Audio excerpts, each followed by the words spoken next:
I mean, see this, as you rightly mentioned, that persuasion skills, people just go unprepared. They never take some steps to develop these skills. So if we take some conscious efforts to prepare for that moment, definitely we can do better when it comes to persuasion.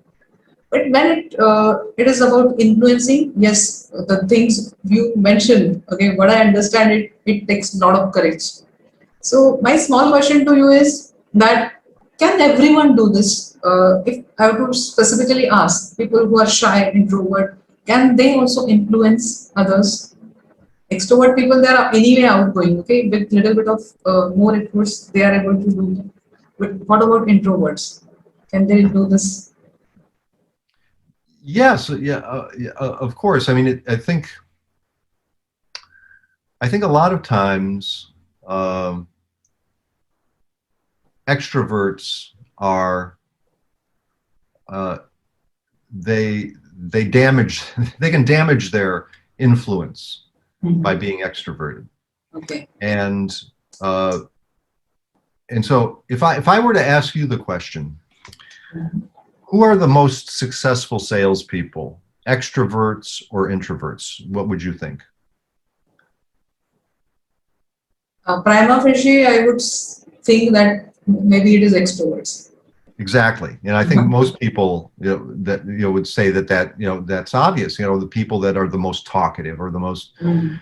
Um, but in reality, extreme extroverts and extreme introverts um, are about equal. It's the extroverts do themselves disservice sometimes because they might be the most aggressive, but it's that aggressiveness that turns a lot of people off. Introverts maybe might not give themselves as many opportunities because they withhold, but those people that are those are people that tend to be trusted more. So it's the ambiverts. It's the people that Yes. are in the middle that are the Mhm. most effective salespeople. So having a little bit of introversion and a little bit of extroversion, and combining them, those are the people that are the most effective salespeople. And think about it, the people that you trust the most, but also, aren't afraid to talk to you. Mhm. Those are the ones that are the most effective and that are the most persuasive. And this has been proven by research. It's that I'm not just making this up. This is it's known psychological Yeah. studies that have Yes. shown this. So being an ambivert is really the way. And if you are if you're an introvert, if you're shy, you can develop the skill sets to be able to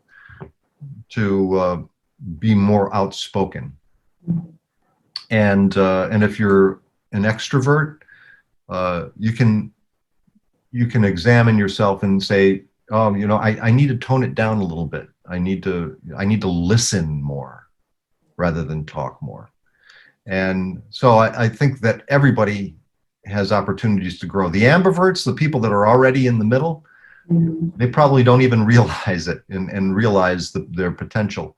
But I think that it's within all of our grasp to be able to get to that level that is the perfect balance between generating trust because we listen and we're empathetic versus being forthright and outspoken and saying and speaking our mind. So again, understanding who you are is the first step. Yes. Yeah, Again, we go back to self-reflection and self-understanding. I Yes. know it's perfect. We came Yes. right back to the beginning. Yes. And this is so important, I specifically ask you this question because I come across with such people. And I really open their mind up for this thing because they think because of their introversion, they cannot do certain things. And that's why I specifically chose this question. because many people in engineering sector, they are introverts. Very few people are extroverts because the nature of job is also that way, right? Hmm. So for specifically them, I asked this question to you and you beautifully answered it. I think people must have got a lot of insights from your answer.